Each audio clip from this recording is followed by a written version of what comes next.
There is an island in the Venetian Lagoon where the soil is not soil, it is ash, it is calcium, it is the powdered remains of 160,000 human bodies, layered so deep that fishermen refuse to cast their nets in the surrounding waters, because what comes up tangled in the line is not seaweed, it is bone. The Italian government has sealed this place from the public. No ferries go there, no tours are offered, and the few people who have set foot on its shores in the last decade all describe the same thing, the unmistakable sensation of being watched by something that does not want you there, and something that will never, ever let you leave. This is Poveglia Island, and its dead are very, very awake.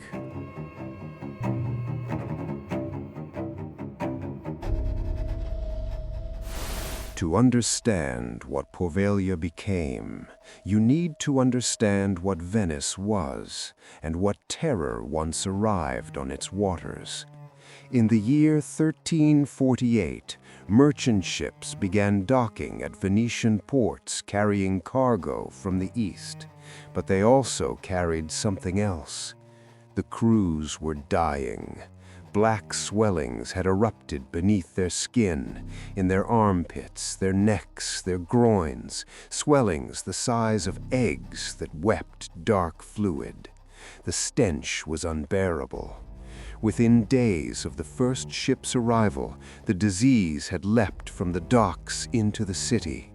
Venice was one of the most densely populated cities in medieval Europe, and the Black Death moved through it like fire through dry timber. At its peak, the plague was killing 600 Venetians per day. Bodies piled in the streets faster than they could be collected. The canals, the beautiful canals, became open sewers choked with the dead.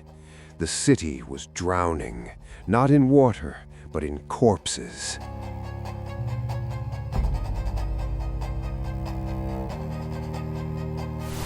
The Venetian authorities were desperate. They needed a solution, not a cure, because there was none, but a way to separate the dying from the living before everyone in the city was consumed. Their answer was the lagoon. Small islands scattered throughout the Venetian Lagoon were repurposed as lazarettos, quarantine stations where the sick, the suspected sick, and anyone who had come into contact with the infected were sent to either recover or die. Poveglia was among them. But Poveglia was different. The other lazarettos at least maintained the pretense of treatment. Poveglia was where you were sent when there was no hope left. If the plague doctors marked you, if the black swellings had appeared on your body, you were loaded onto a barge, sometimes still conscious, sometimes barely alive, and ferried across the lagoon to Poveglia. You would never return. The island became a dumping ground for the dying and the dead alike. Historical accounts describe scenes that strain comprehension. Bodies were thrown into massive pits, stacked in layers, and burned. The fires on Poveglia burned day and night for months. Some accounts suggest that not everyone thrown into those pits was dead. The sick were mixed with corpses and set alight together, because the living no longer had the time or the will to tell the difference. The Black Death returned to Venice again and again. In 1456, in 1527, in 1630, and each time Poveglia received its harvest. Over the centuries, the island absorbed an estimated 160,000 bodies. The sheer volume of human remains altered the composition of the earth itself. Today, the topsoil of Poveglia is estimated to be over 50% human ash. Farmers who briefly worked the island's vineyards in the 19th century reported pulling teeth, vertebrae, and skull fragments from the ground with every pass of the plow. The vines grew thick and dark, and no one wanted to drink the wine they produced. The island sat largely abandoned through the 1700s. The buildings crumbled, the vegetation consumed what remained, and the locals, the fishermen and gondoliers of Venice, began to whisper that the island was not empty, that at night, across the still water, you could hear sounds coming from Poveglia. Not the wind, not animals, voices, thousands of them, whispering, pleading, screaming. The fishermen stopped going near it.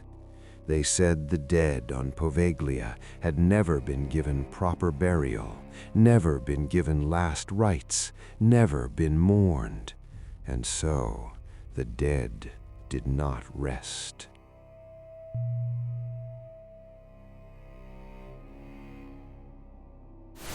In 1922, something was built on Poveglia that would add an entirely new layer of horror to the island's already devastating history. The Italian government constructed a mental asylum on the island, a facility for the treatment of the mentally ill. But treatment is a generous word. In the early 20th century, psychiatry in Italy and across much of Europe was still a discipline rooted in cruelty. Patients were not treated, they were contained, they were experimented on, and they were forgotten. The asylum on Poveglia was run by a doctor whose name has been lost to the deliberate obscuring of records, though local Venetian accounts refer to him consistently. What is known is this: the doctor was fascinated by the emerging field of lobotomy and conducted crude surgical experiments on his patients, not in a sterile operating theater, in the bell tower. The bell tower of Poveglia, the same tower that had once watched over the burning plague pits, became the doctor's private operating room. Patients were taken up the narrow stone stairs and subjected to procedures involving hand drills, chisels, and hammers. There was no anesthesia. There were no medical justifications. The doctor was, by all surviving accounts, conducting these experiments out of pure morbid fascination with the interior of the human mind and the human skull. The patients of the Poveglia Asylum were already society's most vulnerable. Those with schizophrenia, severe depression, dementia, or simply those whose families wanted them gone. They had no advocates, no visitors, no one on the outside who would notice or care if they screamed. And according to the stories passed down through Venetian oral tradition, the patients did scream.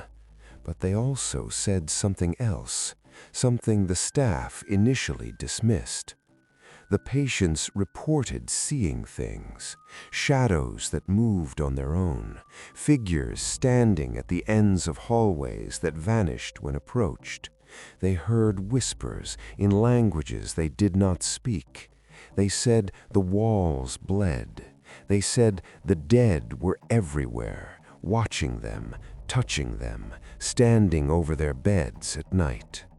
The staff wrote it off as psychosis, delusion, symptoms of the illnesses that had put them there. But here is what makes the Poveglia accounts so deeply unsettling. Every patient reported the same things, independently. Patients who had never spoken to one another described identical apparitions, the same tall, dark figure standing in the corner of the ward, the same children's voices coming from beneath the floor, the same overwhelming sensation of hands pressing down on their chests as they tried to sleep. They all described the same figure, tall, dark, standing at the foot of the bed, not moving, not breathing, just watching.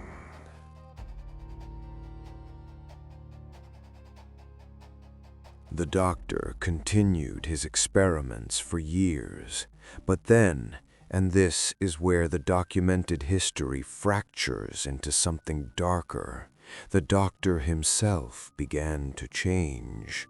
Staff members noted that he became withdrawn, erratic, paranoid.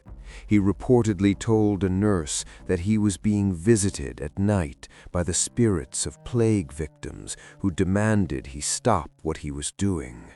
He said they showed him what they had endured, the fire, the pits, the agony of being burned alive. He said they were furious.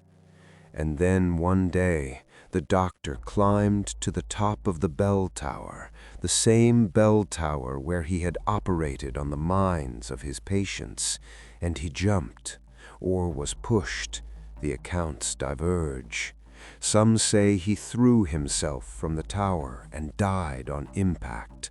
Others say he survived the fall, badly broken but alive, and that as he lay on the ground, unable to move, a strange mist rose from the earth around him and entered his mouth, his nose, his eyes, and suffocated him. The asylum was closed shortly after. No official reason was given. The building was simply sealed, the patients relocated, and Poveglia was abandoned once more, this time permanently.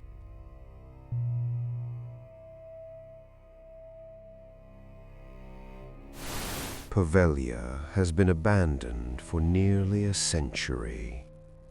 The Italian government officially restricts access to the island. It is illegal to visit without a permit, and permits are almost never granted. The reasons given are structural. The buildings are unstable. The island is dangerous. But the people of Venice will tell you a different story. They will tell you the government sealed the island because of what happens to people who go there. In 2014, an Italian businessman named Luigi Brugnaro led a consortium that briefly won a 99-year lease on the island, with plans to develop it into a luxury hotel. The project was abandoned. No official explanation was given for why the development never proceeded, but local reports suggest that construction workers refused to remain on the island after dark. Equipment malfunctioned repeatedly. Tools went missing and were found in rooms no one had entered. Workers reported hearing screams from empty buildings. One construction foreman reportedly told his crew to pack up after a single night on the island, saying only 4 words: "We are not alone." We are not going back. That place doesn't want us there. Despite the restrictions, a handful of paranormal investigators and urban explorers have managed to reach Poveglia over the years, some legally, most not. Their accounts are remarkably consistent, and they come from people with no connection to one another. In 2009, the American television show Ghost Adventures filmed an episode on Poveglia. During the investigation, host Zach Bagans claimed to have been physically possessed by an entity on the island, an event he later described as the most terrifying experience of his career. Audio recordings from that investigation captured what appeared to be disembodied voices speaking in Italian. One phrase, isolated and enhanced, translates to a single word: leave. Other investigators have reported EVP recordings of children crying, of a man screaming, of what sounds like a large group of people moaning in unison, a sound one investigator described as being like a congregation in agony.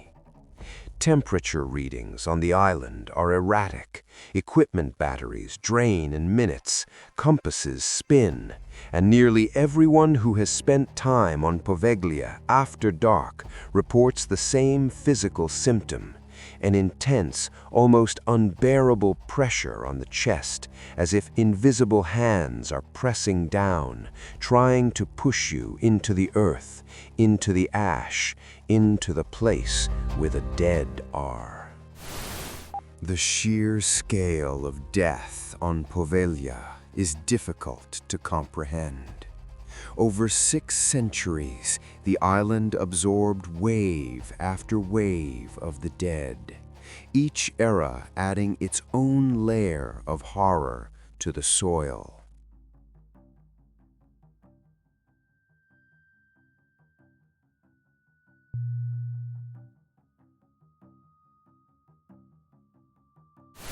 There is a theory in the paranormal community called the stone tape theory.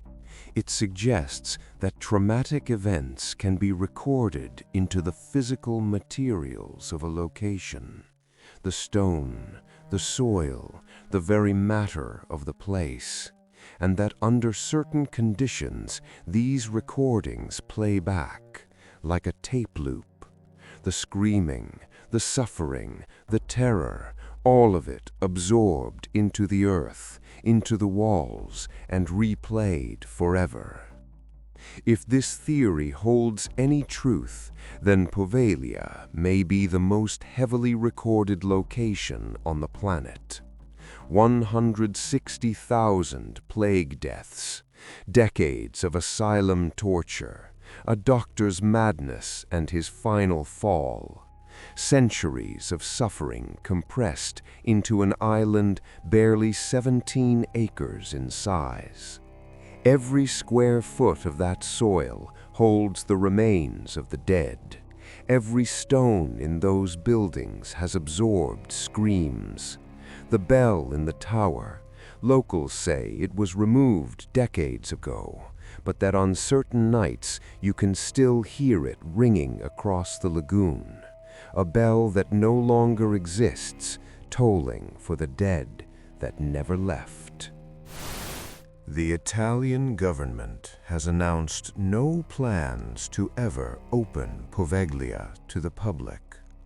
The island sits exactly as it was left, the asylum buildings slowly collapsing, the vegetation consuming what remains, the soil continuing to yield bones with every rainstorm that washes the surface layer away. The fishermen of Venice still avoid the surrounding waters. The locals still cross themselves when the island's name is mentioned in conversation. And on quiet nights, when the lagoon is glass still and the wind drops to nothing, they say you can hear it, faintly, across the water. The bell, the one that was removed, the one that cannot possibly ring, and beneath it, something else.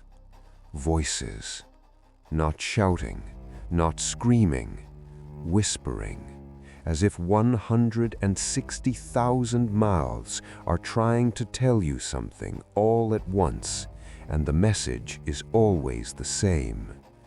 Do not come here. Do not come here. But you already have, haven't you? You've already heard the bell. You already know about the ash and the bone and the doctor and the tower. You already know about the hands that press down on your chest in the dark. And now that you know, now that the island knows you know, can you be entirely certain it hasn't noticed you?